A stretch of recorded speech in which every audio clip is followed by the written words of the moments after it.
ಈಗ ಒಂದು ರೀಲ್ಸ್ ಹಾಕಿದೆ ಗೊತ್ತಾ, ಅದು ಸಕ್ಸಸ್ಸಿನ ಮಂತ್ರ. ಏನು ಗೊತ್ತಾ, ನೀವು ಲೈಫಲ್ಲಿ ನೀವು ಸಕ್ಸಸ್ ಆಗ್ಬೇಕಾದ್ರೆ ಟೈಮ್ ಹಿಡ್ದೇ ಇಡುತ್ತೆ. ಏನು ಟೈಮು ಹಿಡ್ದೇ ಇಡುತ್ತೆ ನೋಡಿ. ನಾವು 3 ವರ್ಷ ಆಯ್ತು 4 ವರ್ಷ ಆಯ್ತು ಓದಕತ್ತು, ನೋಟಿಫಿಕೇಶನ್ ಇಲ್ಲ, ಏನು ಹೇಳೋದು ಮನೆಯಲ್ಲಿ ಅಂತೇಳಿ ಬೇಜಾರು ಮಾಡ್ಕೋಬೇಡಿ. ಈಗ ಓದಿ ಡಿಸ್ಟ್ರಾಕ್ಟ್ ಆಗಬೇಡಿ, ಮೈಂಡ್ನ ಡಿಸ್ಟ್ರಾಕ್ಟ್ ಮಾಡ್ಕೋಬೇಡಿ. ಚೆನ್ನಾಗಿ ಈಗ ನೋಟಿಫಿಕೇಶನ್ ಆಗೋ ಸಂಭವನೀಯತೆ 100ಕ್ಕೆ 100% ಗೊತ್ತೈತೆ ಎಲ್ಲರಿಗೂ. ಯಾಕಂದರೆ ನಮಗಷ್ಟೇ ಅಲ್ಲ, ಸರ್ಕಾರಕ್ಕೂ ಪ್ರೆಷರ್ ಐತೆ. ನೋಟಿಫಿಕೇಶನ್ ಆಗೋದು ಆಗಲೇಬೇಕು. ಈ 2-3 ತಿಂಗಳಲ್ಲಿ ನೋಟಿಫಿಕೇಶನು ಪಕ್ಕಾ ಆಗೇ ಆಗುತ್ತೆ. ಇಷ್ಟು ವರ್ಷ ನೀವು ಕಷ್ಟಪಟ್ಟಿದ್ದನ್ನ ಈಗ ಕೊನೆ ಬಂದು ನೋಟಿಫಿಕೇಶನ್ ಇಲ್ಲ ಅಂತೇಳಿ ಟೈಮ್ ವೇಸ್ಟ್ ಮಾಡಬೇಡಿ. ಮೊದಲು ನೀವು ಏನು ಓದಿದ್ದೀರಾ ನೋಡ್ಕೊಳ್ಳಿ. ಮೊದಲು ನಾ ಎಲ್ಲದರಲ್ಲಿ ಪರ್ಫೆಕ್ಟ್ ಇದ್ದೀನಿ, ಈ ಸದ್ಯ ನೋಟಿಫಿಕೇಶನ್ ಬಿಟ್ಟರು ನಾ ಎಕ್ಸಾಮ್ ಕ್ಲಿಯರ್ ಮಾಡ್ತೀನಿ ಅನ್ನೋ ಲೆವೆಲ್ಗೆ ನೀವು ಬರಬೇಕು. ಓಕೆ, ಈಗ ರೀಲ್ಸ್ ಹಾಕಿದ್ನಲ್ಲ ಮೊದಲು, ಅದನ್ನು ಎದಕ್ಕೆ ಹಾಕಿದ್ದೀನಿ ಅಂದರೆ ನಿಮ್ಮ ಮೋಟಿವೇಶನ್ ಇರಲ್ಲ. ನೀವೇನು ತಿಳ್ಕೊಬೇಕು, ರಿಯಾಲಿಟಿ ಏನು, ಅವ್ರು ಎಷ್ಟು ಕಷ್ಟಪಟ್ಟಿದ್ದಾರೆ, ಯಾವಾಗಿಂದ ಯಾರಿಗೂ ಅಸೂಯೆ ಪಡೆದ ಬೇಜಾನ್ ಜನ ಅಸೂಯೆ ಮಾಡಿರ್ತಾರೆ ಅವ್ರು ಸ್ಟಾರ್ಟಿಂಗು. ನೀನು ಇದನ್ನು ಮಾಡ್ತೀಯ ಅಂತೇಳಿ ಅವ್ರು ಅದನ್ನೆಲ್ಲ ಮೀರಿ ಸಕ್ಸಸ್ಫುಲ್ಲಿಂದ ಕ್ಲ್ಯಾಪ್ ತರ್ತಾರೆ. ಅದೇ ರೀತಿ ನೀವೇನು ಮಾಡಬೇಕು, ಚೆನ್ನಾಗಿ ಓದಿ ಡಿಸ್ಟ್ರಾಕ್ಷನ್ ಆಗಬೇಡಿ.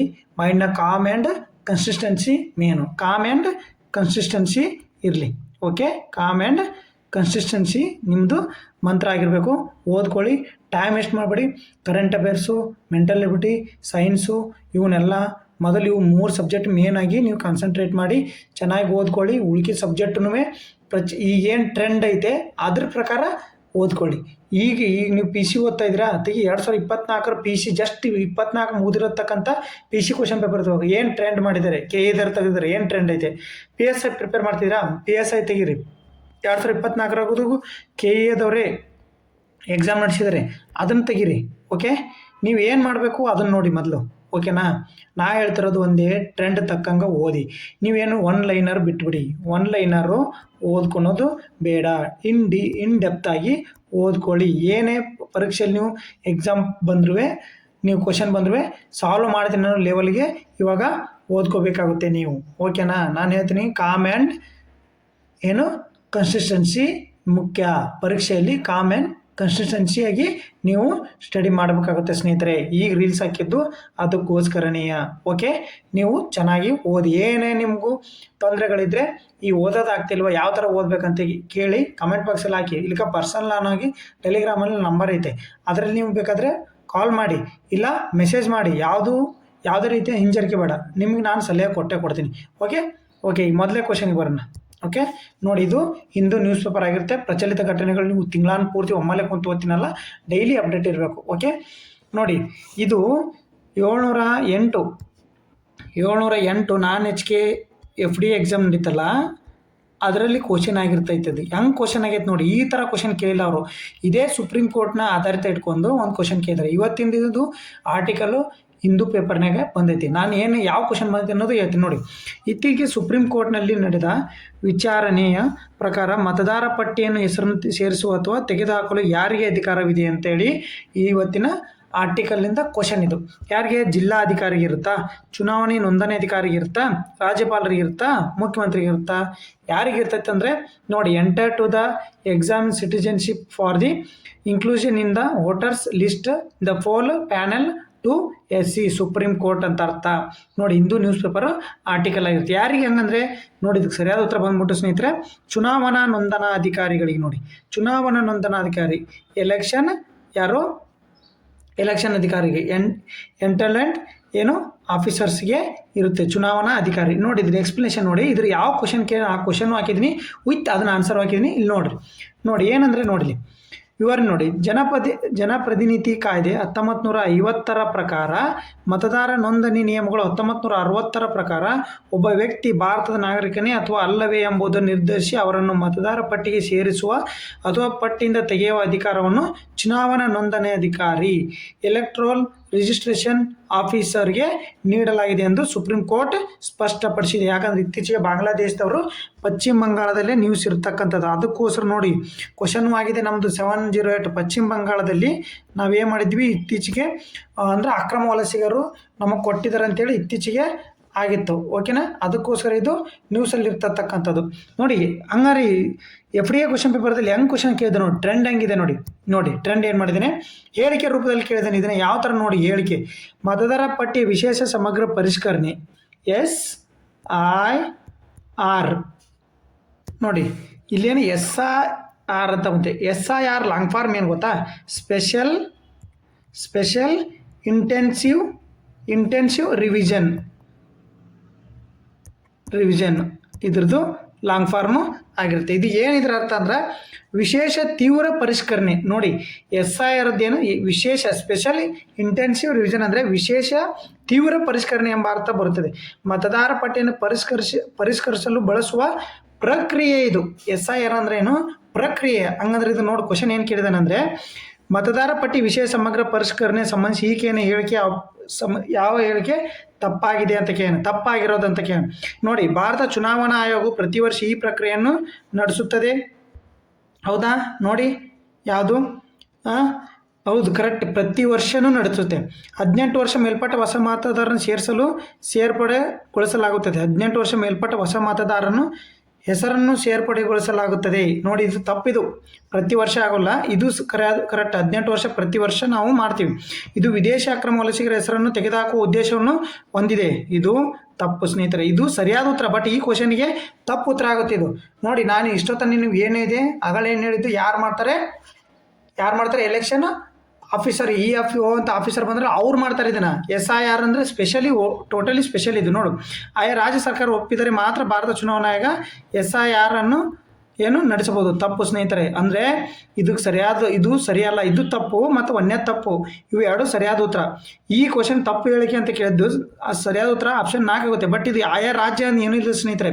ಚುನಾವಣಾ ಆಯೋಗ ಸಂಬಂಧಪಟ್ಟ ರಾಜ್ಯಗಳು ವೈಯಕ್ತಿಕವಾಗಿ ತಾನೇ ನಿರ್ಧಾರ ತೆಗೆದುಕೊಂಡು ಸ್ಪೆಷಲಿಯಾಗಿ ಪರಿಷ್ಕರಣೆ ಮಾಡ್ಬೋದು. ಬಟ್ ಆ ರಾಜ್ಯದ ಅನುಮತಿ ಬೇಕಾಗಿರೋದಿಲ್ಲ. ನೋಡಿ ಇಲ್ಲಿ ಎಕ್ಸ್ಪ್ಲನೇಷನ್ ನೋಡಿ ಹೇಳಿಕೆಗಳ ಎಕ್ಸ್ಪ್ಲನೇಷನ್ ನೋಡಿ ಸರಿಯಾಗಿದೆ.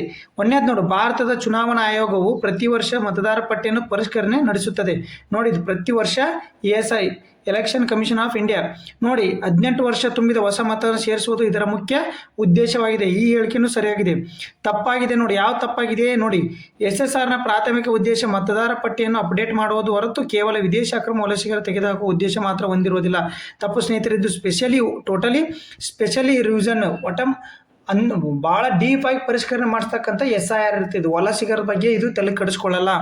ವಲಸಿಗರ ಬಗ್ಗೆ ತಲೆ ಕೆಡಿಸೋದು ಪ್ರಶ್ನೆಗಳಿಂದ ಈಗ ಅದು ಸುಪ್ರೀಂ ಕೋರ್ಟ್ ಅದಕ್ಕೆ ಪಶ್ಚಿಮ ಬಂಗಾಳದಲ್ಲಿ ಇದು ನಡೆದಂಥ ಘಟನೆ, ರೀಸೆಂಟಾಗಿ ನಡೆದಿರ್ತಕ್ಕಂಥ ಘಟನೆನ ಇಲ್ಲಿ ಡೀಪಾಗಿ ಕ್ವಶನ್ ಕೇಳಿದಾರೆ ನೋಡಿ. ಹೇಳಿಕೆ 4 ಕೇಳಿ ತಪ್ಪಾಗಿದೆ. ಯಾವುದಿದೆ ಹೇಳಿಕೆ 4 ಹೇಳಿ. ಚುನಾವಣಾ ಆಯೋಗ ಒಂದು ಸ್ವಾಯತ್ತ ಸಂಸ್ಥೆಯಾಗಿದ್ದು ಪರಿಷ್ಕರಣೆ ನಡೆಸಲು ಆ ರಾಜ್ಯ ಸರ್ಕಾರ ಒಪ್ಪಿಗೆ ಅಗತ್ಯ ಇರುವುದಿಲ್ಲ. ನೋಡಿ ಇದು ಕ್ವಶನ್ ನೋಡಿ. ಇದು ಪಶ್ಚಿಮ ಬಂಗಾಳ ಐತಲ್ಲ, ಪಶ್ಚಿಮ ಬಂಗಾಳದಲ್ಲಿ ನಡ್ತಕ್ಕಂಥ ಬಾಂಗ್ಲಾದೇಶರ ವಲಸಿಗರ ಮೇಲೆ ನಡೆದಿರ್ತಕ್ಕಂಥ ಎಲೆಕ್ಷನ್ ಕಮಿಷನ್ ಅದು ಕ್ವಶನ್ ಆಗೈತೆ ನೋಡಿ. ಎಲ್ಲಿ ಕ್ವಶನ್ ಆಗೈತೆ ಈಗ ಗೊತ್ತಾ? ಕರೆಂಟ್ ಅಫೇರ್ಸ್ ಕ್ವಶನ್ ಯಾವ ರೀತಿ ಆಗೈತೆ ನೋಡಿ. ಈ ಥರನತೆ ನೀವು ಸ್ಟಡಿ ಮಾಡಬೇಕಾಗುತ್ತೆ ನೋಡಿ. ನೆಕ್ಸ್ಟ್ ಕ್ವಶನ್ ನೋಡೋಣ. ನ್ಯೂಸ್ ಪೇಪರ್ ಆರ್ಟಿಕಲ್ ಪ್ರಜಾವಾಣಿ ನೋಡಿ. ಪ್ಯಾಕ್ಸ್ ಸಿಲಿಕಾ ಮೈತ್ರಿಕೂಟದ ಪ್ರಮುಖ ಉದ್ದೇಶ ಏನಾಗಂದ್ರೆ ನೋಡಿ, ಪ್ಯಾಕ್ಸ್ ಸಿಲಿಕಾನ್ನ ನಮ್ಮ ಭಾರತವನ್ನು ಬರ್ರಿ ಅಂತೇಳಿ ಆಹ್ವಾನ ಮಾಡಿದ್ದಾರೆ ಸ್ನೇಹಿತರೆ. ಯಾರು ಇವರು ಟ್ರಂಪ್ನ ಯಾರೋ ವಿದೇಶಾಂಗ ಸಚಿವರು ಆಹ್ವಾನ ಮಾಡಿದ್ದಾರೆ. ಯಾರು ಅನ್ನೋದು ಎಲ್ಲನೂ ಹೇಳ್ತೀನಿ ನೋಡಿ. ನೋಡಿ ಇದು ಏನಪ್ಪ ಅಂದರೆ ಕೇವಲ ಕೃಷಿ ರಫ್ತು ಹೆಚ್ಚಿಸುವುದಾ ಇದು ಮೈತ್ರಿಕೂಟದ ಉದ್ದೇಶ? ಸುರಕ್ಷಿತ ಮತ್ತು ಸುಸ್ಥಿರ ಸಿಲಿಕಾನ್ ಮತ್ತು ನಿರ್ಣಾಯಕ ಖನಿಜಗಳ ಪೂರೈಕೆ ಸರಪಳಿಯನ್ನು ಖಚಿತಪಡಿಸಿಕೊಳ್ಳಲು. ಹೌದಾ? ನೋಡಿ ಇದು ಆಪ್ಷನ್ ಇ. ಬಾಹ್ಯಾಕಾಶ ಸಂಶೋಧನೆಯಲ್ಲಿ ಚೀನಾವನ್ನು ಬೆಂಬಲಿಸುವುದು. ಪೆಟ್ರೋಲಿಯಂ ಬೆಲೆಗಳನ್ನು ನಿಯಂತ್ರಿಸುವುದು. ನೋಡು ಇದು 7 ದೇಶಗಳ ಹೊಸ ಜಾಗತಿಕ ಒಕ್ಕೂಟ ಏನು ಪ್ಯಾಕ್ ಸಿಲಿಕಾ ಇದ್ರದ್ದು ಉದ್ದೇಶ ಇದ್ರದ್ದು ಆಪ್ಷನ್ ಬಿ ಸರಿಯಾದ ಉದ್ದೇಶ ಆಗಿರುತ್ತೆ ನೋಡಿ. ಸುರಕ್ಷಿತ ಮತ್ತು ಸುಸ್ಥಿರ ಸಿಲಿಕಾನ್ ಮತ್ತು ನಿರ್ಣಾಯಕ ಖನಿಜಗಳ ಪೂರೈಕೆ ಸರಪಳಿಯನ್ನು ಖಚಿತಪಡಿಸಿಕೊಳ್ಳಿ. ನೋಡು ಇದ್ರದ್ದು ಏನು ಇದು ಏನೈತೆ ಸಿಲಿಕಾನ್ ಐತಲ್ಲ, ಸಿಲಿಕಾನ್ ಚಿಪ್ ಐತಲ್ಲ ನಮ್ದ್ರಾಗಿ. ಒಂದು ಬ್ಯಾಟ್ರಿ ಆಗ್ಬೇಕಾದ್ರೂ ಸಿಲಿಕಾನ್ ಬೇಕು, ನಮ್ಮ ಫೋನಲ್ಲಿ ಇರಬೇಕಾದ್ರೂ ಅದರಲ್ಲಿ ಸಿಲಿಕಾನ್ ಇರುತ್ತೆ, ಎಲ್ಲದರಲ್ಲಿ ಸಿಲಿಕಾನ್ ಬೇಕು. ಅದಕ್ಕೋಸ್ಕರ ಈಗೇನು ನಾವು ಹೈಡ್ರೋ ಎಲೆಕ್ಟ್ರಿಕ್ ಪವರ್ ಬ್ಯಾಟ್ರಿ ಅವೆಲ್ಲನೂ, ಮತ್ತು ನಾವು ಎಲೆಕ್ಟ್ರಿಕ್ ಸ್ಕೂಟಿ ತೊಗೊಂಡ್ರೂ ಅದಕ್ಕೂ ಸಿಲಿಕಾನ್ ಬೇಕು. ಈ ಸಿಲಿಕಾನಲ್ಲಿ ಚೀನಾನ ಏನಿಲ್ಲ ನೋಡಿ, ಚೀನಾನ ಹೊರಗಿಡಲು, ಜಗತ್ತಿನ ಸ್ಪರ್ಧಾತ್ಮಕತೆಯಲ್ಲಿ ಚೀನಾನ ಹೊರಗಿಡಲು ಇದು ಸೇರಿ ಒಂದು ಕೂಟ ಮಾಡ್ಕೊಂಡಿದ್ದಾರೆ. ಇವರು ಇದಕ್ಕೆ ಟಕ್ಕರ್ ಕೊಡಬೇಕು ಚೀನಾಕ್ಕೆ. ಅದಕ್ಕೋಸ್ಕರ ಮೇನ್ ಉದ್ದೇಶ ಅದೇ ಇರೋದು ಇದ್ರದ್ದು ನೋಡಿ. ಇಲ್ಲಿ ಎಕ್ಸ್ಪ್ಲನೇಷನ್ ನ್ಯೂಸ್ ಪೇಪರ್ ಆರ್ಟಿಕಲ್ ನೋಡಿ. 7 ದೇಶಗಳ ಹೊಸ ಜಾಗತಿಕ ಒಕ್ಕೂಟ ಪ್ಯಾಕ್ಸ್ ಸಿಲಿಕಾ ನೋಡಿ. ಯಾವ ಸ್ಥಾಪಕ ಸದಸ್ಯ ರಾಷ್ಟ್ರಗಳು ಯಾವ ಅಂದರೆ ಜಪಾನ್, ದಕ್ಷಿಣ Korea, Singapore, Netherland, UK, Israel, Australia. ಹಾಗಾದ್ರೆ ಇದ್ರದ್ದು ಗುರಿ ಏನು ನೋಡ್ರಿ. ಇಲ್ಲಿ ಮೊದಲು ಭಾರತ ಒಕ್ಕೂಟ ಹೇಗೆ ಸೇರ್ಪಡೆ ಮಾಡಬೇಕು, ಚೀನಾದ ಮಾಸ್ಟರ್ ಪ್ಲಾನ್ ಏನು, ಸಿಲಿಕಾನ್ ಒಕ್ಕೂಟ ಆದರೆ ಏನು ಆಮೇಲೆ ಹೇಳ್ತೀನಿ. ಇದ್ರ ನೋಡಿ ಸ್ವಲ್ಪ ಇಲ್ಲಿ ಇದ್ರದ್ದು ಮೇನ್ ಇಂಪಾರ್ಟೆಂಟ್ ಥೀಮ್ ತಿಳ್ಕೊರಿ. ನೋಡಿ ನೋಡಿ ಇದನ್ನ ಆರ್ಟಿಕಲ್ ಡೊನಾಲ್ಡ್ ಟ್ರಂಪ್ ಎದಕ್ಕೆ ನಿಮಗೆ ಇನ್ ಡೀಟೇಲ್ ಆಗಿದ್ರೆ ಒಂದು ಕತಿ ಥರ ನೆನ್ಪಿಟ್ಕೋಬೇಕು ಇವ್ನು ಅಂದ್ರೆ ನೆನ್ಪುಳಿತವೆ. ಜಸ್ಟ್ ನಿಮ್ಗೆ ಕ್ವಶನ್ ಆಗಿ ಸಿಲಿಕಾ ಒಕ್ಕೂಟ 7 ರಾಷ್ಟ್ರಗಳದಾವು ಹಿಂಗೆ ಹಾಕೊಂತ ಹೋಗ್ಬಿಟ್ರೆ ಅಲ್ಲ, ಅದ್ರ ಬಗ್ಗೆ ನೀವು ಇನ್ ಡೆಪ್ತ್ ಆಗಿ ಮಾಹಿತಿ ಇದ್ರೆ ನಿಮಗೆ ಎಂಥ ಕರೆಂಟ್ ಅಫೇರ್ಸ್ ನೆನಪುಳಿತೈತೆ ನೋಡಿ. ಡೊನಾಲ್ಡ್ ಟ್ರಂಪ್ ಅಮೆರಿಕ ಅಧ್ಯಕ್ಷ ಗಾಂಧಿ ಏರಿದ ಬೆನ್ನಲ್ಲೇ ಭಾರತದಿಂದ ಅಮೆರಿಕ ರಫ್ತಾಗುವ ವಸ್ತುಗಳ ಮೇಲೆ 50 ಸುಂಕ ಏರಿಸಿದನು. ಈಗ ರಷ್ಯಾದಿಂದ ತೈಲ ಖರೀದಿ ಭಾರತ ಸೇರಿದ ಎಲ್ಲ ದೇಶಗಳ ಮೇಲೆ 500ರಷ್ಟು ಸುಂಕ ವಿಧಿಸುವ ಮಸೂದೆ ಒಪ್ಪಿಗೆ ನೀಡುವ ಮೂಲಕ ಎಚ್ಚರಿಕೆ. ಈ ಎಲ್ಲ ಬೆಳವಣಿಗೆಯಿಂದ ಭಾರತ ಮತ್ತು ಅಮೆರಿಕ ಸಂಬಂಧ ಆಗಿತ್ತು. ನೋಡಿ ಇದ್ರದ್ದು ಏನು ಇಲ್ಲೆಲ್ಲ ನಮ್ಗೆ ಗೊತ್ತೈತೆ, ನಿಮಗೆ ಇದೆಲ್ಲ ಮಹತ್ವ ನಿಮಗೆ ಎಲ್ಲ ಗೊತ್ತೈತಿ ನೋಡಿ. ಟ್ರಂಪ್ ಭಾರತದ ಜೊತೆ ಮತ್ತೆ ಸಂಬಂಧ ಸುಧಾರಣೆ ಒಲವು ತೋರಿಸಿದ್ದಾರೆ. ಈ ಹಿನ್ನೆಲೆಯಲ್ಲಿ ಮಾತನಾಡಿದ ಅಮೆರಿಕದ ರಾಯಭಾರಿ ಸರ್ಗಿಯೋ ಗೋರ್ ಪ್ರಧಾನಿ ಮೋದಿ ಜೊತೆ ಟ್ರಂಪ್ ಉತ್ತಮ ಗೆಳೆತನ ಹೊಂದಿದ್ದಾರೆ. ಮುಂದಿನ ವರ್ಷ ಭಾರತಕ್ಕೆ ಟ್ರಂಪ್ ಭೇಟಿ ನೀಡುವ ಸಾಧ್ಯತೆ ಇದೆ ಎಂದಿದ್ದಾರೆ. ಅಲ್ಲದೆ ಪ್ಯಾಕ್ ಸಿಲಿಕಾ ಒಕ್ಕೂಟದ ಭಾರತ ಸದಸ್ಯ ರಾಷ್ಟ್ರವಾಗಲಿದೆ ಎಂದು ಘೋಷಿಸಿದ್ದಾರೆ. ಹಾಗಿದ್ರೆ ಏನಿದು ಪ್ಯಾಕ್ ಸಿಲಿಕಾ ಗೊತ್ತಾ? ನಮಗೆ ಸರ್ಗಿಯೋ ಲಿಯೋಸ್ಗೋ ಅವರು ಘೋಷಣೆ ಮಾಡಿದ್ದಾರೆ, ಆಹ್ವಾನ ನೀಡಿದ್ದಾರೆ. ಹಂಗಾರೆ ಭಾರತದ ಏನಿದು ಪ್ಯಾಕ್ ಸಿಲಿಕಾದ ಏನಿದು ಹಂಗಂದ್ರೆ ನೋಡಿ ಪ್ಯಾಕ್ ಸಿಲಿಕಾ ಅಂದ್ರೆ ಏನು ಗೊತ್ತಾ? ಏನಿದು ಪ್ಯಾಕ್ ಸಿಲಿಕಾ ಅಂತ ಇಲ್ಲಿ ಐತೆ ನೋಡಿ ಮಾಹಿತಿ. ಪ್ಯಾಕ್ ಸಿಲಿಕಾ ಅಂದ್ರೆ ನೋಡಿ ಪ್ಯಾಕ್ ಸಿಲಿಕಾ ಅಂದ್ರೆ ಏನು ಗೊತ್ತಾ? ನೋಡಿ ಒಂದು ನಿಮಿಷ.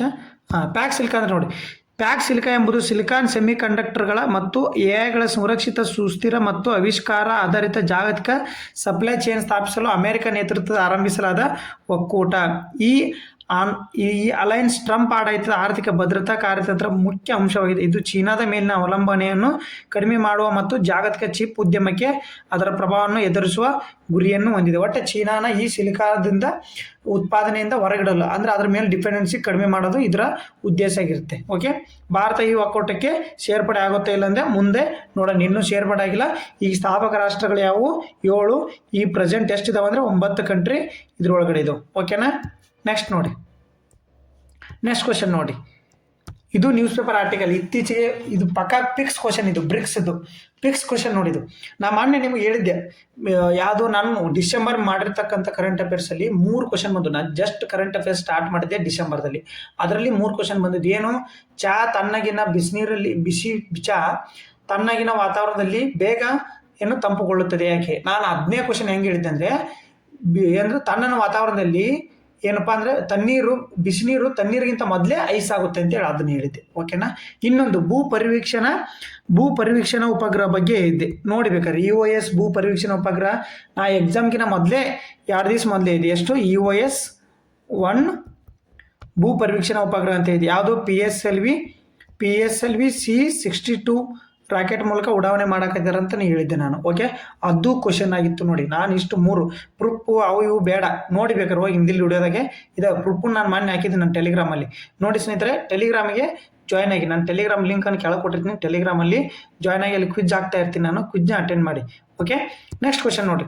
2026 ಬ್ರಿಕ್ಸ್ ಶೃಂಗಸಭೆ ಅಧ್ಯಕ್ಷತೆಯನ್ನು ಯಾವ ದೇಶ ವಹಿಸಿಕೊಂಡಿದೆ? ಯಾವುದು? Brazil, Russia, Bharat, China. ಯಾವುದಾಗಾದ್ರೆ ಸರಿಯಾದ ಉತ್ತರ ಭಾರತ. ನೋಡಿ 2026 ಅಧ್ಯಕ್ಷತೆ ಯಾರು?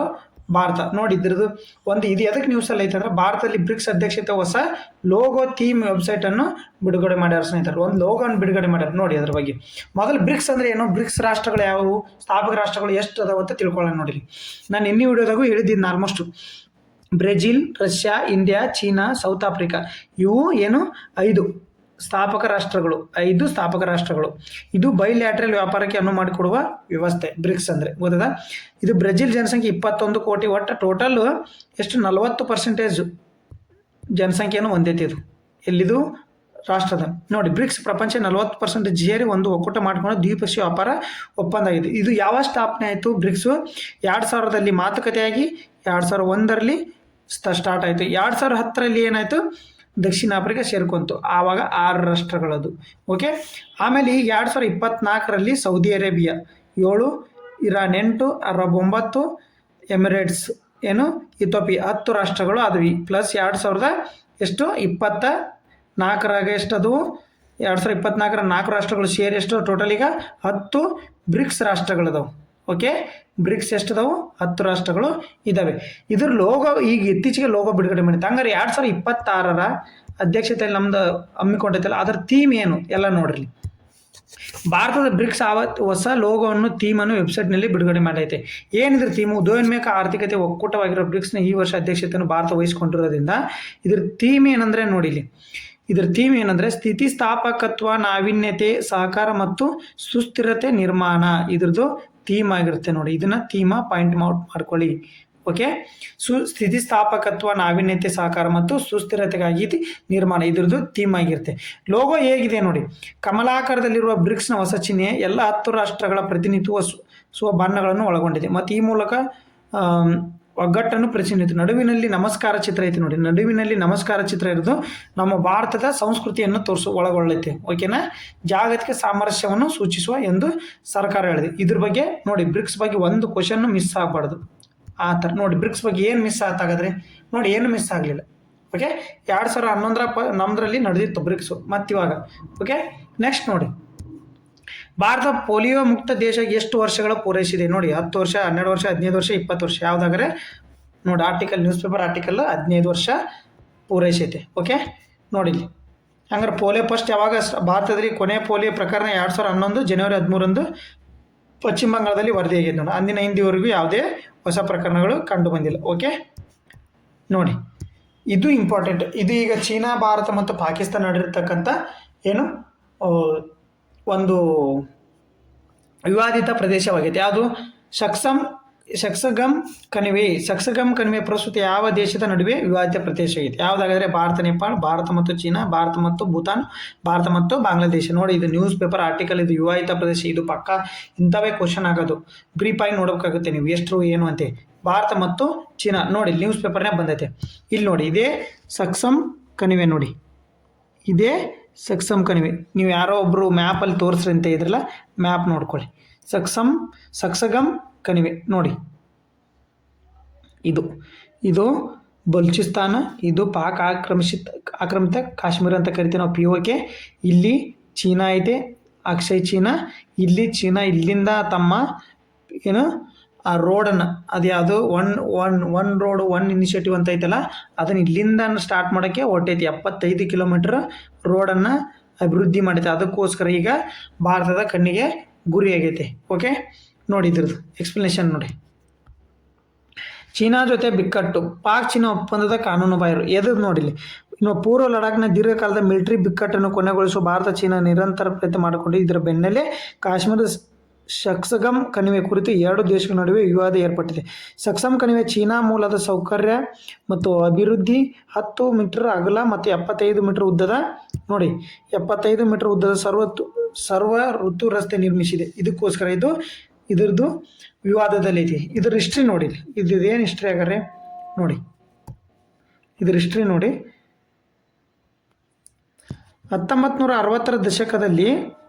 1960ರ ದಶಕದಲ್ಲಿ ಚೀನಾ ಪಾಕಿಸ್ತಾನ ಗಡಿ ಒಪ್ಪಂದವಾಗಿತ್ತು. ಈ ಕಣಿವೆಯಲ್ಲಿ ಮಂಗಳವಾರ ಚೀನಾ ಹೇಳಿಕೆಯ ಪ್ರತಿಕ್ರಿಯೆ ನೀಡಿದ ವಿದೇಶಾಂಗ ಸಚಿವರು, ಸಕ್ಸಗಮ್ ಕಣಿವೆ ಭಾರತ ಭೂಪ್ರದೇಶ. 1960ರಲ್ಲಿ ಪಾಕಿಸ್ತಾನ ಮತ್ತು ಚೀನಾ ನಡುವೆ ನಡೆದಿದ್ದ ಒಪ್ಪಂದವನ್ನು ಭಾರತ ಎಂದಿಗೂ ಗುರುತಿಸಿಲ್ಲ. ಏನು ಮಾಡಿದ್ರು ಇವರು? 5180 ಚದರ ಕಿಲೋಮೀಟರ್ ಪ್ರದೇಶವನ್ನು ಪಾಕ್ ಆಕ್ರಮಣವಾಗಿ ಬೀಜಿಂಗ್ ಹಸ್ತಾಂತರಿಸಿತ್ತು. ಅಂದರೆ POKನ ಆಕ್ರಮಿಸಿಕೊಂಡಿತ್ತಲ್ಲ, ಇಲ್ಲಿ ನಮ್ಮದೇ ಸಕ್ಸಗಮ್ ಕಣಿವೆ ಐತಲ್ಲ, ಅದನ್ನು ಪಾಕಿಗೆ ಎಷ್ಟು 1963ರಲ್ಲಿ ಚೀನಾಕ್ಕೆ ಗಿಫ್ಟ್ ಆಗಿ ಕೊಟ್ಟಿತ್ತು ನೋಡಿ. ಪಾಕ್ ಎಷ್ಟು 1963ರ ಬೀಜಿಂಗ್ ಒಪ್ಪಂದ ಅಂತ ಕರೀತಾರೆ ಅದನ್ನು. ಅಲ್ಲಿ ಏನು ಗಿಫ್ಟ್ ಆಗಿ ಕೊಟ್ಟಿದೆ ಅವರಿಗೆ, ನಮ್ಮ ಭೂಭಾಗನ ಅವರಿಗೆ ಗಿಫ್ಟ್ ಆಗಿ ಕೊಟ್ಟಿದೆ. ಅದನ್ನು ನಾವು ಭಾರತದಲ್ಲಿ ಎಂದೂ ಒಪ್ಕೊಳ್ಳಲ್ಲ ಅಂತ ಹೇಳುತ್ತೆ. ಓಕೆ, ಇದ್ರ ಮಾಹಿತಿ ಆಗಿರುತ್ತೆ ನೋಡಿ. ಇದ್ರದ್ದು ಏನು ಹಂಗಂದ್ರೆ ನೋಡು, ಪಾಕ್ನಿಂದ ಚೀನಾಗೆ ಹಸ್ತಾಂತರ. ಏನಿದ್ರ ಮಾಹಿತಿ ನೋಡಿ, ಇದ್ರ ಮಾಹಿತಿ ನೋಡಿ. ತಂಗ್ದುಬಾಷ್ ಪಮೀರ್ ಪ್ರದೇಶ ರಸ್ಕಮ್ ಕಣಿವೆಯಲ್ಲಿ ಹಕ್ಕುಗಳನ್ನು ಬಿಟ್ಟುಕೊಡುವಂತೆ ಬ್ರಿಟಿಷರು 1936ರಲ್ಲಿ ಅಂಜಾದ್ ಮೀರ್ ಆಡಳಿತಗಾರಗೆ ಕೇಳಿದರು. ಆದರೆ ಸಕ್ಸಗಮ್ ಕಣಿವೆ ಮತ್ತು ಅಗಿಲ್ ಶ್ರೇಣಿ ಆತನೊಂದಿಗೆ ಉಳಿದಿದ್ದವು. 1947ರ ಅಕ್ಟೋಬರ್ನಲ್ಲಿ ಜಮ್ಮು ಕಾಶ್ಮೀರ ಭಾರತಕ್ಕೆ ಸೇರಿದ ಬಳಿಕ ಸಕ್ಸಗಮ್ ಕಣಿವೆ ಕಾನೂನು ಬದ್ಧವಾಗಿ ಭಾರತದ ಭಾಗವಾಗಿತ್ತು. ಬಟ್ 1950ರ ದಶಕದಲ್ಲಿ ಚೀನಾ ಮುಂಜಾದಲ್ಲಿನ ಪ್ರದೇಶವು ಅತಿಕ್ರಮಿಸಲು ಆರಂಭಿಸಿತು. ಹೀಗಾಗಿ ಭಾರತ ಚೀನಾ ಸಂಘರ್ಷ ಉಂಟಾಯಿತು. ಇದೇ ವೇಳೆ ಪಾಕಿಸ್ತಾನ ಅಧ್ಯಕ್ಷ ಅಯೂಬ್ ಖಾನ್ 1963ರಲ್ಲಿ ಚೀನಾ ಜೊತೆ ಒಪ್ಪಂದವನ್ನು ಮಾಡಿಕೊಂಡು ಮುಂಜಾ ಗಿಲ್ಗಿಟ್ ಪ್ರದೇಶದ ಭಾಗವಾಗಿರುವ ಸಕ್ಸಗಮ್ ಕಣಿವೆ ಹಾಗೂ ಅರ್ಕಂಡ್ ನದಿ ಪ್ರದೇಶವನ್ನು ಚೀನಾಗೆ ಹಸ್ತಾಂತರಿಸಿದೆ. ನೋಡಿ, ಇದು ನಮ್ಗೆ ಹೆಂಗಾಗಿತ್ತು ಅನ್ನೋದು ಪೂರ ಹಿಸ್ಟ್ರಿ ಐತೆ ನೋಡಿ. ಓಕೆ, ಸ್ಕ್ರೀನ್ಶಾಟ್ ತೊಗೊಂಡ್ಬೇಕಾದ್ರೆ ಒಮ್ಮೆ ಓದ್ಕೊಳ್ಳಿ. ಓಕೆ, ಇದು ಆಯಾಕಟ್ಟಿನ ಪ್ರದೇಶವಾಗಿರುತ್ತೆ. ನಾವು POK ಯಾರು ಸಿಂಗ್ ಇದ್ನಲ್ಲ, ಜವಾಹರ್ಲಾಲ್ ನೆಹರು ಸ್ವತಂತ್ರ ಬರೋಕ್ಕಿಂತ ಮುಂಚೆ ಇದ್ನಲ್ಲ, ಜಮ್ಮು ಕಾಶ್ಮೀರದ ಹರೀಶ್ ಸಿಂಗ್ ಇದ್ನಲ್ಲ, ಅವನು ಇದರಲ್ಲಿ POK ನಮ್ಮದು ಹೋಗಿರುತ್ತೆ. ಅವಾಗ POKದವರು ಇಲ್ಲಿ ನಮ್ಮದು ಅರುಣಾಚಲ್ ಪ್ರದೇಶ ಕಡೆಗೆ ಗದ್ದಲಾಗಿರ್ತೈತೆ. ಅವಾಗ ಇವ್ರು ಏನು ಮಾಡ್ತಾರೆ, ಇದಕ್ಕೆ ಚೀನಾಕ್ಕೆ ಬಿಟ್ಟು ಕೊಟ್ಟಿರ್ತಾರೆ ನೋಡಿ. ಓಕೆ, ನೆಕ್ಸ್ಟ್ ನೋಡೋಣ. ನೆಕ್ಸ್ಟ್ ಕ್ವಶನ್ ನೋಡಿ, ಇದು ಜಿಕೆ ಹೊಡೆದು ನೆಲಪಟ್ಟ ಪಕ್ಷಿಧಾಮ ಯಾವ ರಾಜ್ಯದಲ್ಲಿದೆ? ಹಂಗಂದ್ರೆ ಹೇಳಿ, ಯಾವ ರಾಜ್ಯದಲ್ಲಿದೆ? Option A Tamil Nadu, option B Kerala, Andhra Pradesh, Karnataka. ನೋಡಿ ಯಾವ ರಾಜ್ಯದಲ್ಲಿದೆ ನೋಡಿ ಇಲ್ಲಿ ಎಕ್ಸ್ಪ್ಲನೇಷನ್. ಇತ್ತೀಚೆಗೆ ನಡೆದ ಫ್ಲೇಮಿಂಗೋ ಉತ್ಸವ ಆಂಧ್ರ ಪ್ರದೇಶದ ಸುಳ್ಳಾರುಪೇಟೆ ಬಳಿ ಇರುವ ನೆಲಪಟ್ಟು ಪಕ್ಷಿಧಾಮ ಅನೇಕ ಕುಟುಂಬಗಳಿಗೆ ಆಕರ್ಷಿಸಿದೆ. ಅಂದ್ರೆ ನೋಡು, ಇತ್ತೀಚೆಗೆ ಎಲ್ಲಿ ನಡೆಯುತ್ತೆ ಫ್ಲೇಮಿಂಗೋ ಉತ್ಸವ? ಹಂಗಂದ್ರೆ ಆಂಧ್ರ ಪ್ರದೇಶದೊಳಗೆ ನಡೆಯುತ್ತೆ ಫ್ಲೇಮಿಂಗೋ ಉತ್ಸವ. ಇದು ನೋಡು, ಯಾವುದು ಪಕ್ಷಿಧಾಮ ಐತೆ, ನೆಲಪಟ್ಟು ಪಕ್ಷಿಧಾಮ. ನೋಡಿ, ಇದು ಭಾರತದ 2ನೇ ಅತಿ ದೊಡ್ಡ ಉಪ್ಪು ನೀರಿನ ಸರೋವರದ ಪುಲ್ಕೋಟ್ ಸರೋವರದ ಬಳಿ ಇದೆ. ನೋಡಿ, ಇದು ಭಾರತದ ಎಲ್ಲಿ ಬರುತ್ತೆ, ಯಾವುದು ಫ್ಲೇಮಿಂಗೋ ಉತ್ಸವ ಎಲ್ಲಿ ನಡೀತಾ ಹಂಗಂದ್ರೆ ನೆಲಪಟ್ಟು ಪಕ್ಷಿಧಾಮ. ಎಲ್ಲಿ? ಭಾರತದ 2ನೇ ಅತಿ ದೊಡ್ಡ ಉಪ್ಪು ನೀರು ಸರೋವರದ ಪುಲ್ಕಾಟ್ ಸರೋವರದಲ್ಲಿ ಬರುತ್ತೆ, ಆಂಧ್ರ ಪ್ರದೇಶ. ಈ ಅವೇರ್ನು ಸ್ಪಾಟ್ ಬಿಲ್ಡ್ ಪೆಲಿಕನ್ಗಳ ಪ್ರಮುಖ ಸಂತಾನೋತ್ಪತ್ತಿಯಾಗಿದೆ. ನೋಡಿ, ಯಾವುದು? ಸ್ಪಾಟ್ ಬಿಲ್ಡ್ ಪೆಲಿಕನ್ಗಳ ಪ್ರಮುಖ ಸಂತಾನೋತ್ಪತ್ತಿಯಾಗಿದೆ. ನೋಡಿ, ನೆನಪಿಟ್ಕೊಳ್ಳಿ, ಇದು ಈ ಜಾತಿ ಪಕ್ಷಿ. ಇದು ಪಕ್ಷಿ ಸ್ಪಾಟ್ ಬಿಲ್ಡ್ ಪೆಲಿಕನ್. ಇದು ಬ್ಯಾರಿಂಗ್ಟೋನಿಯ ಜೌಗು ಕಾಡುಗಳು ಮತ್ತು ದಕ್ಷಿಣದ ಒಣ ನಿತ್ಯ ಹರಿದ್ವರ ಪೊದೆಗಳು ಸೇರಿದಂತೆ ಶ್ರೀಮಂತ ಸಸ್ಯವರ್ಗ ಆಗಿದೆ. ಇದರದ್ದು ಹ್ಯಾಬಿಟೆಂಟು. ಇದು ಅಭಯಾರಣ್ಯದಲ್ಲಿ ಯಾವುದು ಪಕ್ಷಿಗಳ ಸಂತಾನೋತ್ಪತ್ತಿ ಹೆಚ್ಚೈತಿ, ಪ್ರಮುಖ ಸಂತಾನೋತ್ಪತ್ತಿ, ಮತ್ತು ಯಾವುದರಲ್ಲಿ ಎಲ್ಲಿ ನಿಯರ್ ಬರುತ್ತೆ, ಯಾವ ಉತ್ಸವ. ಓಕೆ, ಇಷ್ಟು ಪಾಯಿಂಟ್ನ ಇದರಲ್ಲಿ ನೆನ್ಪಿಟ್ಕೊಳ್ಳಿ. ಓಕೆ, ನೋಡಿ ನೆಕ್ಸ್ಟ್ ನೋಡೋಣ. ನೋಡಿ, ಬೋಡಾ ತ್ಯೋಹಾರ್ ಹಬ್ಬವು ಹಿಮಾಚಲ ಪ್ರದೇಶ ಯಾವ ಬುಡಕಟ್ಟು ಜನರು ಆಚರಿಸುತ್ತಾರೆ? ಬೋಡಾ ತ್ಯೋಹಾರ್. ಹಟ್ಟಿ ಬುಡಕಟ್ಟು, ಕಿನ್ನಾರ್ ಬುಡಕಟ್ಟು, ಗಡ್ಡಿ ಬುಡಕಟ್ಟು, ಸ್ವಾಂಗ ಬುಡಕಟ್ಟು. ಯಾವುದು? ಹಟ್ಟಿ ಬುಡಕಟ್ಟು. ನೋಡಿ ಸರಿಯಾದ ಉತ್ತರ. ನೋಡಿ, ಇದು ಯಾಕೆ ನ್ಯೂಸಲ್ಲಿ ಐತೆ? ಹಟ್ಟಿ ಬುಡಕಟ್ಟು ಜನಾಂಗದ ಅತಿ ದೊಡ್ಡ ವಾರ್ಷಿಕ ಹಬ್ಬವಾದ ಬೋಡೋ ತ್ಯೋಹಾರ್ ಇತ್ತೀಚೆಗೆ ಹಿಮಾಚಲ ಪ್ರದೇಶದ ಸಿರ್ಮೌರ್ ಜಿಲ್ಲೆಯಲ್ಲಿ ಸಾಂಪ್ರದಾಯಿಕ ಉತ್ಸಾಹದಿಂದ ಹಟ್ಟಿ ಬುಡಕಟ್ಟು ಜನಾಂಗ ಎಲ್ಲಿ ಕಂಡುಬರುತ್ತೆ? ಭಾರತದೊಳಗಡೆ ಹಿಮಾಚಲ ಪ್ರದೇಶದಲ್ಲಿ. ಹಟ್ಟಿ ಬುಡಕಟ್ಟು ಜನಾಂಗವು ಹಿಮಾಚಲ ಪ್ರದೇಶ ಉತ್ತರಾಖಂಡ್ ಗಡಿಯಲ್ಲಿ ಯಮುನಾ ನದಿ ಉಪನದಿಗಳಾದ ಗಿರಿ ಮತ್ತು ಟೋನ್ಸ್ ನದಿಯ ಜಲಾನಯ ಪ್ರದೇಶದಲ್ಲಾಗಿದೆ. ನೋಡು, ಯಮುನಾ ನದಿಯ ಉಪನದಿಗಳು ಹಂಗಂದ್ರೆ ಅವು ಗಿರಿನ್ ಮತ್ತು ಟೋನ್ಸ್. ಇದ್ರ ಮಣ್ಣಿನೂ ಹೇಳಿದ ಕರೆಂಟ್ ಅಫೇರ್ಸಲ್ಲಿ ಬಂದಿತ್ತು. ಅವರ ಹೆಸರು ಹಾತ್ ಎಂಬ ಸ್ಥಳೀಯ ಮಾರುಕಟ್ಟೆಗಳಲ್ಲಿ ಕೃಷಿ ಉತ್ಪನ್ನಗಳ ಮಾರಾಟ ಮಾಡೋದರಿಂದ ಬಂದಿದೆ.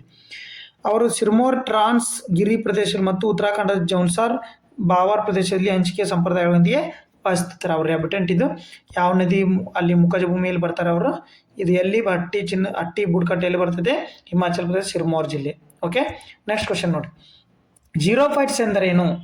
ನೋಡಿ, ಇದು ಇತ್ತೀಚೆಗೆ ನ್ಯೂಸಲ್ಲಿ ಐತೆ. ಎದಕ್ಕೆ ನ್ಯೂಸಲ್ಲಿ ಐತೆ ಅನ್ನೋದು ಆಮೇಲೆ ಹೇಳ್ತೀನಿ. ಫಸ್ಟ್ ಜೀರೋಫೈಟ್ಸ್ ಅಂದ್ರೇನು, ಏನಿದು ಆಪ್ಷನ್ ಸರಿಯಾದ ಉತ್ತರ ನೋಡಿ.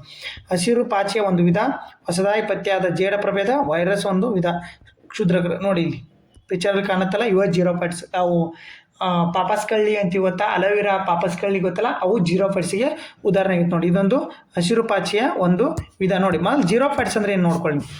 ನೋಡಿ, ಜೀರೋಫೈಟ್ಸ್ ಅಂದರೆ ಜಲಕ್ಷಾಮ ಅಥವಾ ನೀರಿನ ಅಭಾವ ಇರುವ ಪ್ರದೇಶಗಳಲ್ಲಿ ಬೆಳೆಯುವ ಹೊಂದಿಕೊಂಡಿರುವ ಸಸ್ಯಗಳ ಜೀರೋಫೈಟ್ಸ್ ಅಥವಾ ಮರುಭೂಮಿ ಸಸ್ಯಗಳೆಂದು ಕರೆಯುತ್ತೇವೆ. ನೋಡು, ಜಲಕ್ಷಾಮ ಮತ್ತು ನೀರಿನ ಅಭಾವದಿಂದ ಪ್ರದೇಶಗಳಲ್ಲಿ ಬೆಳೆ ಹೊಂದಿಕೊಂಡಿರುವ ಸಸ್ಯಗಳಿಗೆ ಜೀರೋಫೈಟ್ಸ್ ಅಂತ ಕರಿತೀವಿ, ಅಥವಾ ಮರುಭೂಮಿ ಸಸ್ಯಗಳಂತ ನಾವು ಕರಿತೀವಿ. ಇವುಗಳ ಮುಖ್ಯ ಲಕ್ಷಣಗಳೇನಾದರೆ ನೀರಿನ ಉಳಿತಾಯ ಇದ್ರದ್ದು. ಇವುಗಳು ಅತ್ಯಂತ ಕಡಿಮೆ ನೀರಿನಲ್ಲಿ ಬದುಕಬಲ್ಲವು. ಮತ್ತು ಹೌದಾ, ಇವು ರೂಪಾಂತರ ಏನು ಮಾಡ್ತಾವೆ ಹಂಗಂದರೆ, ಇವು ನೀರಿನ ಆವಿಯಾಗುವಿಕೆಯನ್ನು ತಡೆಯಲು ಇವುಗಳ ಎಲೆಗಳು ಚಿಕ್ಕದಾಗಿರ್ತವೆ ಅಥವಾ ಮುಳ್ಳುಗಳಾಗಿ ರೂಪಾಂತರಗೊಂಡಿರ್ತವೆ. ನೋಡಿ ಜೀರೋಫೈಟ್ಸ್ ಇದ್ದು ಹೇಳಿಕೆ ಕೊಟ್ಟು ಕೇಳ್ಬೋದು ನಿಮ್ಗೆ. ಓಕೆ, ಉದಾಹರಣೆಗೆ ಪಾಪಸ್ಕಳ್ಳಿ. ಓಕೆ, ಪಾಪಸ್ಕಳ್ಳಿ. ಕಾಂಡ. ಇವುಗಳ ಕಾಂಡವು ದಪ್ಪವಾಗಿದ್ದು ನೀರನ್ನು ಸಂಗ್ರಹಿಸಿಟ್ಟುಕೊಳ್ಳುವ ಸಾಮರ್ಥ್ಯವನ್ನು ಹೊಂದಿರುತ್ತವೆ. ಬೇರುಗಳು ನೀರನ್ನು ಹುಡುಕುತ್ತಾ ಇವುಗಳು ನೀರು ಭೂಮಿಯ ಆಳದವರೆಗೆ ಬೆಳೆದಿರ್ತವೆ. ಇವು ಅತಿ ಹೆಚ್ಚು ಆಳದವರೆಗೆ ಬೆಳೆದಿರ್ತಕ್ಕಂಥ ಬೇರಾಗಿರ್ತವೆ. ಉದಾಹರಣೆ ಯಾವ? ಪಾಪಸ್ಕಳ್ಳಿ, ಅಲೋವೆರಾ. ಒಳ್ಳೆ ಸರ ಇದಕ್ಕೆ ಸರಿಯಾದ ಉತ್ತರ. ಹಂಗಾರೆ ರೀಸೆಂಟ್ ನ್ಯೂಸಲ್ಲಿ ಯಾಕೆ ಐತಿದ್ವು ಹಂಗಂದ್ರೆ, ನೋಡಿ, ಈಶಾನ್ಯ ಜರ್ಮನಿಯಲ್ಲಿರುವ 27 ಪರೀಕ್ಷಾ ಸರೋವರಗಳಲ್ಲಿನ ಸಂಶೋಧನೆ ಜೀರೋಫೈಟ್ ಸಮೃದ್ಧಿಯಲ್ಲಿ ಹೆಚ್ಚಳವನ್ನು ತೋರಿಸುತ್ತದೆ. ಅಲ್ಲಿ 27 ಪರೀಕ್ಷಾ ಸರೋವರಗಳಲ್ಲಿ ಜೀರೋಫೈಟ್ಸ್ ಹೆಚ್ಚಿಗೆ ಸಮೃದ್ಧ ಆಗಿರುವಂಥ ಇತ್ತೀಚೆಗೆ. ಜೀರೋಫೈಟ್ಸ್ಗಳು ಸಿಹಿ ನೀರಿನ ಪರಿಸರ ವ್ಯವಸ್ಥೆಗಳಲ್ಲಿ ಕಂಡುಬರುವ ಒಂದು ರೀತಿಯ ಹಸಿರು ಪಾಚಿಗಳಾಗಿರ್ತವೆ. ಓಕೆ, ಇದು ಈಶಾನ್ಯ ಜರ್ಮನಿಯಲ್ಲಿ ಇತ್ತೀಚೆಗೆ ನ್ಯೂಸಲ್ಲಿ ಐತೆ. ಓಕೆ, ಜೀರೋಫೈಟ್ಸ್ ಪಳೆಯುಳಿಕೆಗಳು ಸುಮಾರು 442 ಮಿಲಿಯನ್ ವರ್ಷಗಳ ಹಿಂದಿನ ಸಿಲ್ಯೂರಿಯನ್ ಅವಧಿಗೆ ಹಿಂದಿನವು. ನೋಡಿ, 442 ಮಿಲಿಯನ್ ವರ್ಷಗಳ ಹಿಂದಿನವು ಅಂದ್ರೆ ಮನುಷ್ಯನ್ಕಿನ ಹಿಂದಿಲ ಇವು.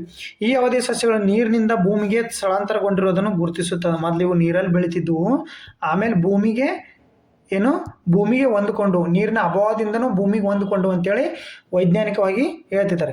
ಮತ್ತು ಜಾರೋಫೈಟ್ಸ್ ಭೂ ಸಸ್ಯಗಳ ಹತ್ತಿರದ ಜೀವಂತ ಸಂಬಂಧಿಗಳಾಗಿವೆ. ಅವು ಹುಳು ಮತ್ತು ಕೀಟ ಅಥವಾ ಮರಳಿನ ಬೆಳೆಯುತ್ತವೆ ಮತ್ತು ಹೆಚ್ಚಾಗಿ ಹೊಸದಾಗಿ ತೆರವುಗೊಳಿಸಿದ ಪ್ರದೇಶಗಳನ್ನು ಮೊದಲು ಹೊಸತವನ್ನಾಗಿ ಮಾಡಿಕೊಳ್ಳೋದು. ಅಂದರೆ ಇವು ಪೂರ್ತಿ ಎಲ್ಲೆಂದರೆ ಮರುಭೂಮಿ ಅಥವಾ ಪೂರ್ತಿ ಖಾಲಿ ಜಾಗದಲ್ಲಿ ಬೆಳೀತಾವಂತ ಹೇಳ್ತಾರೆ. ಓಕೆ, ನೆಕ್ಸ್ಟ್ ಕ್ವಶನ್ ನೋಡಿ. ಪ್ರಧಾನಮಂತ್ರಿ ರಾಷ್ಟ್ರೀಯ ಕೃಷಿ ವಿಕಾಸ ಯೋಜನೆ ಯಾವ ಸಚಿವಾಲಯ ನಿರ್ವಹಿಸುತ್ತದೆ? ಯಾವುದು? ಗ್ರಾಮೀಣ ಸಚಿವಾಲಯನ, ಆಹಾರ ಸಂಸ್ಕರಣ ಸಚಿವಾಲಯನ, ಕೃಷಿ ಮತ್ತು ರೈತರ ಕಲ್ಯಾಣ ಸಚಿವಾಲಯನ, ಹಣಕಾಸು ಸಚಿವಾಲಯನ? ಯಾವ್ದು ನೋಡಿ? ಸರಿಯಾದ ಉತ್ತರ ಕೃಷಿ ಮತ್ತು ರೈತ ಕಲ್ಯಾಣ ಸಚಿವಾಲಯ ಆಗಿರುತ್ತೆ. ನೋಡಿ ಎಕ್ಸ್ಪ್ಲನೇಷನ್ ನೋಡಿ. ಇದು ಎದಕ್ಕೆ ನ್ಯೂಸಲ್ಲಿ ಐತಿ ಇತ್ತೀಚೆಗೆ ನೋಡಿ. ಇಲ್ಲಿ ಏನು ಮಾಡಿದ್ರೆ, ಇಲ್ಲಿ ಇದು ಐತಲ್ಲ, ಈ ಯೋಜನೆದೊಳಗಡೆ 3 ಯೋಜನೆಗಳನ್ನು ಮರ್ಜ್ ಮಾಡಿದ್ದಾರೆ. ಯಾವ ನೋಡಿ? ಕೇಂದ್ರ ಕೃಷಿ ಸಚಿವಾಲಯವು 3 ಚಾಲ್ತಿಯಲ್ಲಿರುವ ಯೋಜನೆಗಳನ್ನು ಪ್ರಧಾನ ಮಂತ್ರಿ ರಾಷ್ಟ್ರೀಯ ಕೃಷಿ ವಿಕಾಸ ಯೋಜನೆಯೊಂದಿಗೆ ವಿಲೀನ ಪ್ರಸ್ತಾವಿಸಿದೆ.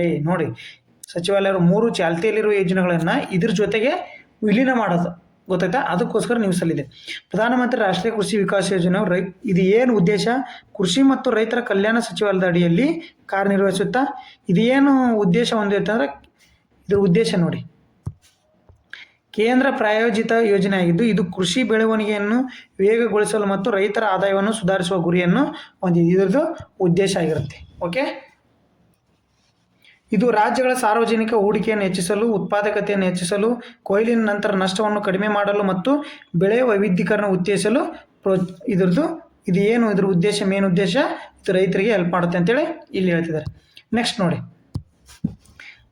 ಅಕಾಂಕೋಗಾವಾ ಏರಿಯಾ ಹರಿತವಾಸ ಮೈಲುಗಲ್ಲು. ಅಕಾಂಕೋಗಾವಾ ಅಂದರೆ ಇದು ನಿಮ್ಮ ಇದರಲ್ಲಿ ಏನು ತಿಳ್ಕೊಬೇಕಂದ್ರೆ, ಇದರಲ್ಲಿ ನೋಡಿ, ಇದರಲ್ಲಿ ತಿಳ್ಕೊಬೇಕಂತ ವಿಷಯಗಳು ಯಾವ್ಯಾವ ಅಂದರೆ, ದೇಶದ ಹೆಸರಾಂತ ಪರ್ವತರ ಹರಿತ್ರ ರಾಯ್ ಅವರು ಸಮುದ್ರ ಮಟ್ಟದಿಂದ 6996.1 ಮೀಟರ್ ಎತ್ತರವಿರುವ ಏಷ್ಯಾದ ಹೊರಗಿರುವ ನೋಡಿ ಅರ್ಜೆಂಟೀನಾದ ಮೌಂಟ್ ಅಕಾಂಕೋಗುವಾ. ಅಂದರೆ ಮೌಂಟ್ ಅಕಾಂಕೋಗುವಾ ಅತಿ ಹೆಚ್ಚು ಅರ್ಜೆಂಟೀನಾದ ಅತಿ ಎತ್ತರ ಪರ್ವತ ಯಾವುದು? Mount Aconcagua. ಅಂದರೆ ಮೌಂಟ್ ಅಕಾಂಕೋಗುವಾ ಯಾವ ದೇಶದಂತ ಕೇಳ್ಬೋದು. Mount Aconcagua Argentina. ಇಷ್ಟು ಇದಕ್ಕೆ ಯಾವ ಸ್ಪಾನ್ಸರ್ ಮಾಡಿದ್ರೆ HAL. ಇಷ್ಟು ನೀವು ತಿಳ್ಕೊಬೇಕು ಅಷ್ಟೇ. ಇದರಲ್ಲಿ ಇರ್ತಕ್ಕಂಥದ್ದು ಇಂಪಾರ್ಟೆಂಟ್ ಆಗಿರುತ್ತೆ. ಓಕೆ, ಯಾರು ಏರಿದಾರೆ ಹಂಗಾರೆ ಇತ್ತೀಚೆಗೆ ಯಾರಂದ್ರೆ ಹರಿತ್ರ ಅವರು. ಓಕೆ, ನೆಕ್ಸ್ಟ್ ನೋಡಿ, ಇದು ಇಂಪಾರ್ಟೆಂಟ್ ಆಗಿರುತ್ತೆ, ಇತ್ತೀಚೆಗೆ ನ್ಯೂಸಲ್ಲಿ ಇರ್ತಕ್ಕಂಥದ್ದು. ಅದಕ್ಕೋಸ್ಕರ ನಿಮ್ಗೆ ಇಲ್ಲಿ ತಂದಿರೋದು ಕರ್ನಾಟಕ ನೀರಾವರಿ ಇತಿಹಾಸ. ಇತ್ತೀಚೆಗೆ ವಿವಾದ ಐತೆ ನಮ್ಮ ಕರ್ನಾಟಕದಲ್ಲಿ. ಇದು ವಿವಾದ ಎದ್ದಿರೋ ಸಂಬಂಧ ಇದನ್ನು ತಂದಿರೋದು. ಕರ್ನಾಟಕ ನೀರಾವರಿ ಇತಿಹಾಸದಲ್ಲಿ ಬೆಡ್ತಿ ವರದಾ ನದಿ ಜೋಡಣೆ ಅತ್ಯಂತ ಚರ್ಚಿತ ಮತ್ತು ವಿವಾದಿತ ವಿಷಯಗಳಲ್ಲೊಂದಾಗಿದೆ. ಉತ್ತರ ಕನ್ನಡ ಜಿಲ್ಲೆಯ ಮಲೆನಾಡು ಭಾಗದಲ್ಲಿರುವ ಬೆಡ್ತಿ ನದಿಯ ನೀರನ್ನು ಬಯಲು ಸೀಮೆ ಜಿಲ್ಲೆಗಳಿಸುವ ಯೋಜನೆ ಅಭಿವೃದ್ಧಿ ಪರಿಸರ ನಡುವೆ ಸಂಘರ್ಷ ಉಂಟಾಗಿದೆ. ಓಕೆ, ಇದು ಏನಿದ್ರದ್ದು ಸಂರಕ್ಷಣೆ ಇದು ನೋಡಿ. ಇದು ಯೋಜನೆ ಹಿನ್ನೆಲೆ ನೋಡಿ. ಈ ಯೋಜನೆ ಸುಮಾರು 1990ರ ದಶಕದಲ್ಲೇ ರೂಪುಗೊಂಡಿದ್ದು, ಪಶ್ಚಿಮ ಹರಿಯುವ ಅರಬ್ಬಿ ಸಮುದ್ರ ಸೇರುವ ಬೆಡ್ತಿ ನದಿಯ ಹೆಚ್ಚುವರಿ ನೀರನ್ನು ಪೂರ್ವಕ್ಕೆ ಹರಿಯುವ ತುಂಗಭದ್ರಾ ನದಿಯ ಉಪನದಿಯಾದ ವರದಾ ನದಿಗೆ ಹಿಂತಿರುಗಿಸುವುದು. ಗೊತ್ತಾ? ವರದಾ ನದಿಗೆ ತಿರುಗಿಸಿ ಈ ಯೋಜನೆ ಮುಖ್ಯ ಗುರಿಯಾಗಿದೆ. ನೋಡಿ, ಈ ವರದಾ ನದಿಗೆ ನಾವು ಏನಾರ ಇದನ್ನು ಮಾಡಿದ್ವಿ ಅಂದ್ರೆ ಅದ್ರ ಯಾವ್ಯಾವ ಸೌಲಭ್ಯ ಪಡಿತಾವೆ, ಯಾವ ಜಿಲ್ಲೆಗಳು ಸೌಲಭ್ಯ ಪಡಿತಾವೆ ಅನ್ನೋದು ಇಲ್ಲಿ ಮುಂದಿರೋದು. ನೀರಿನ ಲಭ್ಯತೆ ಬೆಡ್ತಿ ನದಿಯಿಂದ 18 TMC ನೀರನ್ನು ನೋಡಿ ಎತ್ತಿಸಿ ವರದಾ ನದಿಗೆ ಬಿಡೋದು ಹರಿಯುವ ಉದ್ದೇಶ ಹೊಂದಿದೆ. ಈ ಪ್ರಯೋಜನ ಪಡೆಯುವ ಜಿಲ್ಲೆಗಳು ಯಾವಂದರೆ ಮುಖ್ಯವಾಗಿ ಹಾವೇರಿ, ಗದಗ, ರಾಯಚೂರ, ಕೊಪ್ಪಳ ಜಿಲ್ಲೆಗಳು ಬರಪೀಡಿತ ಪ್ರದೇಶ ಕುಡಿಯುವ ನೀರು ಮತ್ತು ಕೃಷಿ ನೀರಾವರಿ ಒದಗಿಸುವ ಯೋಜನಾ ಆಶಯವಾಗಿದೆ. ಗೊತ್ತಾಯ್ತಾ ನಿಮಗೆ? ಈ ಬೆಡ್ತಿ ನೀರನ್ನು ವರದಾ ನದಿಗೆ ಪಂಪ್ ಮಾಡೋದು. ಓಕೆ, ಇದ್ರ ವೆಚ್ಚ ಆಗೋದ್ರೆ ಏನು? ಯೋಜನೆ ಅಂದಾಜು ವೆಚ್ಚ ಸುಮಾರು 10,000 ಕೋಟಿ ರೂಪಾಯಿಗಳಿಗೂ ಅಧಿಕ ಎಂದು ಹೇಳಾಗಿದೆ. ನೋಡಿ, ಇದು ವರದಾ ಬೆಡ್ತಿ ನದಿಯ ವಿವಾದ ಇತ್ತೀಚೆಗೆ ಕರ್ನಾಟಕದಲ್ಲಿ ಅತಿ ಮುಖ್ಯವಾಯಿತು. ಇದ್ರ ಬಗ್ಗೆ ನೀವು ನೋಡಿ ಕ್ವಶನ್ ಮಾಡ್ಕೊಳ್ಳಿ. ಇದನ್ನು ಪೂರ್ತಿ ಓದಿ ಹೇಳಿಕೆ ರೂಪದಲ್ಲಿ ನಿಮಗೆ ಆನ್ಸರ್ ಸಿಗುತ್ತೆ. ಓಕೆ, ನೆಕ್ಸ್ಟ್ ನೋಡಿ, ಇದನ್ನು ಕಮೆಂಟ್ ಮೂಲಕ ತಿಳಿಸಿ. ಸಲಾಲ್ ಜಲ ವಿದ್ಯುತ್ ಯೋಜನೆ ಯಾವ ನದಿಯ ಮೇಲಿದೆ? ರವಿ, ಜಿಲಾಮ್, ಚಿನಾಬ್, ಸಿಂಧು. ನೋಡಿ ಯಾವ ನದಿ ಅಂತೇಳಿ ನೀವು ಕಮೆಂಟ್ ಮಾಡಿ. ಕಮೆಂಟ್ ಮೂಲಕ ಇದನ್ನು ತಿಳಿಸಿ.